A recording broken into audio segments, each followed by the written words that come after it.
কোদালকাটি রাজীবপুর উপজেলার একটি দুর্গম চরাঞ্চল।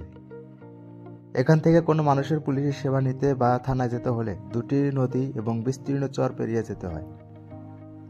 যোগাযোগের একমাত্র বাহন মোটরসাইকেল ও ঘোড়ার গাড়ি। এই দুর্গম এলাকার মানুষের পুলিশের সেবা দোরগোড়ায় পৌঁছানোর লক্ষ্যে অভিনব গণমুখী পুলিশিংয়ের সূচনা করলেন officers incharge Ashikur Rahman PPM. অস্থায়ী পুলিশ সেবা কেন্দ্র ব্যানারে প্রতি শনিবার তিনি অফিস চালু করেছেন কোদালকাটি ইউনিয়ন পরিষদে।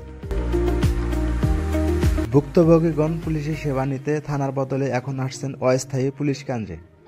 সেখানেই বসে হচ্ছে জিডি, মামলা, অভিযোগ। পুলিশের সেবা জনগণের দোরগোড়ায় পৌঁছাতে অভিনব এই গণমুখী পুলিশিং এর প্রশংসায় ভাসছে রাজীবপুর থানা পুলিশ। জনগণ এই উদ্যোগকে জানাচ্ছে সাধুবাদ।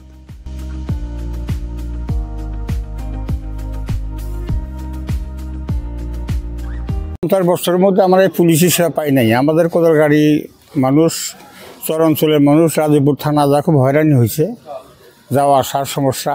এখন উনি অস্থায়ীভাবে আমাদের সেবা কেন্দ্র, পুলিশি সেবা কেন্দ্র কোদালকাটি ইউনিয়ন পরিষদে দিছে। এতে আমরা খুব খুশি। ইতিমধ্যে 2-3টা মামলা নিষ্পত্তি করছে, সেবা দিছে।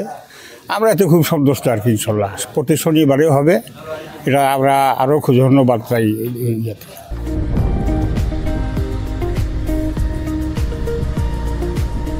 আবার অনেকে প্রশংসার সাথে দাবি জানিয়েছেন এই দুর্গম চরে স্থায়ী পুলিশ ফাঁড়ির স্থাপনেরও। আজকে এইখানে এসে আপনাদের এই অনুষ্ঠানটা খুব ভালো লাগতেছে। এর আগে তো এরকম দেখি নাই। তো আসলে যে অস্থায়ী যে পুলিশি সেবা কেন্দ্র, এটা এখানে প্রতি শনিবার হবে, এটা শুনে খুবই ভালো লাগতেছে। কারণ আমাদের কোদালকাটি তো আসলে নদী দ্বারা বিচ্ছিন্ন একটা ইউনিয়ন। রাজীবপুরে যাওয়া আসা খুব কঠিন। আর ছোটোখাটো ঝামেলায় ঝগড়াঝাটি বা বিভিন্ন বিচারশালী সেগুলো নিয়ে থানা পর্যন্ত না গিয়া এই ইউনিয়ন পরিষদে যদি সমাধান হয়ে যায়, এটা তো সবার জন্য আসলে খুবই সুবিধার। হ্যাঁ, দেখা যাবে যে যারা বাদী বিবাদী পক্ষ থাকে সবারই খরচ কমে যাবে। আর এই ছোটোখাটো জিনিসগুলো এখানে সমাধান হয়ে গেলে মানুষের মধ্যে পারস্পরিক যে আন্তরিকতা, মিল মহব্বত, সেটা ভালো থাকবে, শত্রুতা কম থাকবে। তো এই উদ্যোগটা খুবই ভালো লাগতেছে। এবং এই জন্য ওই আমাদের রাজীবপুর থানার যে অফিসার ইনচার্জ, উনি নতুন আসছে, এসে এই উদ্যোগটা শুরু করছে। এবং আমাদের যে ইউনিয়ন পরিষদের চেয়ারম্যান হুমায়ুন কবির চক্কু, ওনাদেরকে আসলে মন থেকে ধন্যবাদ জানাই। তবে আমি এই কথার সাথে আরেকটা কথা যোগ করতে চাই, সেটা হচ্ছে যে আশপাশে অনেক জায়গায় এই পুলিশ ফাঁড়ি আছে আলাদা করে, যেমন ওইদিকে বড়বের আছে, হ্যাঁ, ওই যে সানন্দবাড়ি আছে। তো এখানে কোদালকাটি যেহেতু নদী দ্বারা বিচ্ছিন্ন, এখানে যদি স্থায়ীভাবে একটা পুলিশ ফাঁড়ি করা যায়, যেখানে হয়তো 10-12 জন পুলিশ থাকবে, তো সেইটা হইলে আরও বেশি ভালো হয় আর কি। আমি একটা জমির জন্য 10 বছর ধরে খুবই ঘুরতেছি। আমি জমিদার সমাধান করতে পারতেছি না। কাটি ইউনিয়নে এই যে সারেরা আইছে, এই সারেরা সূক্ষ্ম আমি সারে করে ঠান বিচার দিয়েছিলাম। আমি সূক্ষ্ম বিচারটা আমি সুন্দরভাবে পাইছি।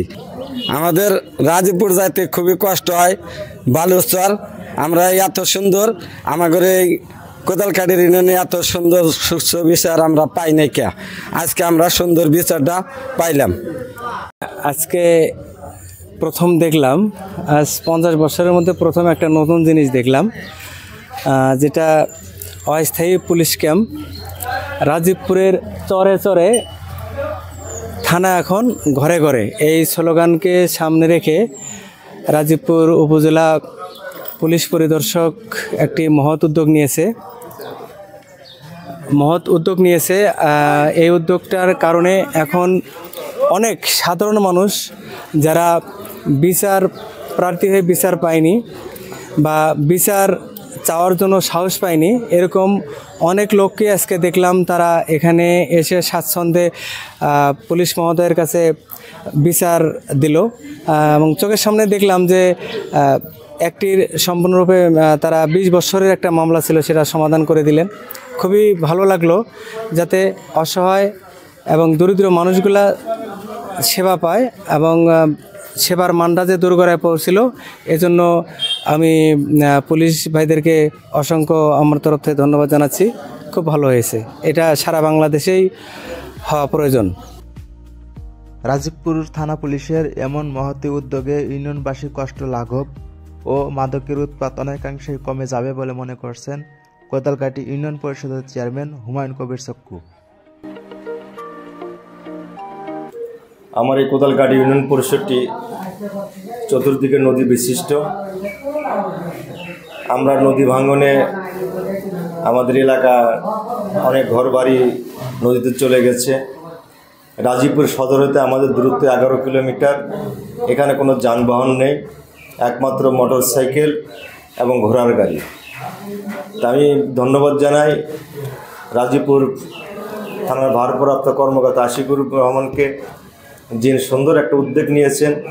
প্রতি সপ্তাহে উনি কোদালকাটিতে প্রতি শনিবারে এখানে অফিস করবেন এবং এখানে অসহায় মানুষগুলো তাদের অভিযোগ, তাদের যে সমস্যা এখানে ওনার মাধ্যমে সমাধান হবে। আরেকদিকে আমার কোদালকাটিতে যে মাদকের যে আঁকড়া, এই আঁকড়াটা আমার মনে হয় যে নিঃসন্দেহে এখান থেকে আমরা আমাদের সাধারণ মানুষগুলো পরিত্রাণ পাবো। শুধু পুলিশি সেবাটা মানুষের দোরগোড়ায় পৌঁছে দেওয়ার উদ্দেশ্যেই তার এমন উদ্যোগ বলে জানিয়েছেন রাজীবপুর থানার officer incharge Ashikur Rahman PPM. যে আপনারা যারা স্থানীয় আছেন আপনারা জানেন যে কোদালকাটি একটি বিচ্ছিন্ন এলাকা এবং এখান থেকে মূল সদরে যেতে গেলে আমাদের দুটো নদী পেরিয়ে যেতে হয়, বিস্তীর্ণ চরাঞ্চল পেরিয়ে যেতে হয়, যোগাযোগের কোনো মাধ্যম নাই শুধুমাত্র একমাত্র মোটর বাইক ছাড়া। এই উপলব্ধিবোধ থেকে আমি এখানে জয়েন করার পর থেকে ভাবছিলাম যে নতুন কিছু করা যায় কি না, এই এলাকার মানুষগুলোকে পুলিশি সেবা দেওয়ার ক্ষেত্রে কোনো ইনোভেশন আনা যায় কি না।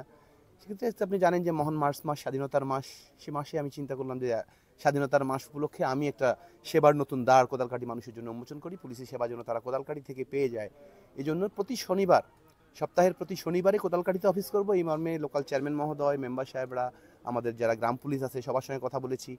হাট বাজারগুলোতে ঢোলাই করা হয়েছে যে অফিসার ইনচার্জ এখন থেকে প্রতি শনিবার সকাল সন্ধ্যা এখানে অফিস করবেন এবং সেই সেবার কার্যক্রমটা আজকে এখান থেকে অস্থায়ী আমাদের সেবা কেন্দ্র হিসেবে রাজীবপুর থানা পুলিশের একটা সেবা কেন্দ্র চালু করলাম এবং জনগণ এখান থেকে উপকৃত হবে, জনগণ পুলিশি সেবাটা তাদের দোরগোড়ায় পাবে, এটা আমার বিশ্বাস। অ্যাকর্ডিংলি কিছু অভিযোগকারী আজকে এখানে এসেছে, 3 জন। প্রথম দিন আজকে প্রথম অফিস আমার এখানে, 3 জন অভিযোগকারী এখন পর্যন্ত এসেছে এবং একজন অভিযোগের বিবাদী দেখা যাচ্ছে ইতিপূর্বে চেয়ারম্যান সাহেব সালিশ করার জন্য ডাকছেন গ্রাম আদালতে, উনি হাজির হন নাই। সেখানে আমি তাৎক্ষণিকভাবে আমার অফিসার পাঠিয়েছি সেখানে এবং বিবাদী আসছে। বিবাদী আসার পর বিবাদীকে বুঝিয়ে বলার পর উনি সম্মত হয়েছে যে 9% জমি পায় দিয়ে দেবো। মোটামুটি 20-25 বছরের একটা পুরনো জঞ্জাল আজকে এখানে সমাপ্ত করতে পারছি এবং চেয়ারম্যান মহোদয় সেইটুকু করছে। উনি মেম্বার একজন অ্যাসাইন করেছে যে সামনের বৃহস্পতিবার ওটাকে জমি মেপে উভয়ের মধ্যে বিবাদ নিরসন করা হবে। অফিসিয়ালি কোনো রকম না, বাংলাদেশ পুলিশকে গণমুখী করার জন্য, পুলিশকে জনবান্ধব করার জন্য নানামুখী উদ্যোগ সদাশয় সরকার বাহাদুর, বর্তমান আইজিপি মহোদয় ইভেন দেন আমাদের কুড়িগ্রাম জেলা পুলিশের পুলিশ সুপার মহোদয় অনেক সময় অনেক ইনোভেটিভ অ্যাপ্রোচ নিয়ে থাকেন। সেই ইনোভেশনের অংশ হিসেবে আমি আমার তরফ থেকে মনে করেছি যে সবাইকে এই ইনোভেশনের যদি পার্টিসিপেট করতে পারি আমরা, তাহলে উন্নয়নগুলো আরও ত্বরান্বিত হবে, সেবাটাকে আরও প্রান্তিক পর্যায়ে পৌঁছানো যাবে। তা আমি আমার মাথা থেকে চিন্তা করেছি মার্চ মাস মহান স্বাধীনতার মাস আমাদের, এই স্বাধীনতার মাসে আমি একটা নতুন সেবা আমার রাজীবপুরের কোদালকাটি ইউনিয়নবাসীর জন্য সেবার দ্বার উন্মোচন করলাম যে এই মানুষগুলোকে কষ্ট করে নদী পেরিয়ে, 2টা নদী পেরিয়ে, চরাঞ্চল পেরিয়ে আমার থানায় যেন যেতে না হয়, আমি যেন তাদের কাছে গিয়ে অ্যাভেলেবেল হতে পারি, সেই উদ্যোগটা আমি গ্রহণ করলাম। এটা জনগণ যদি সাদরে গ্রহণ করে তাহলে দেখা যাবে আরও অন্য এলাকায়ও হয়তো এরকম সম্ভব হতেই পারে, বা এটা থেকে অনুপ্রাণিত হয়ে অন্য অন্য অফিসার ইনচার্জরাও করতে পারেন তাদের প্রান্তিক যেই জনগোষ্ঠীগুলো আছে যারা পুলিশের সেবার বলয়ের বাইরে আসতে কষ্ট হয়। এভাবে নানামুখী উদ্যোগের মাধ্যমে ইতিবাচক দৃষ্টিভঙ্গি নিয়ে এগিয়ে যাক বাংলাদেশ পুলিশ। দূর হোক পুলিশি ভীতি, এটাই জনগণের কামনা। স্মার্ট বাংলাদেশে সূচনা হোক smart policing. Sujan Mahmud, desk report.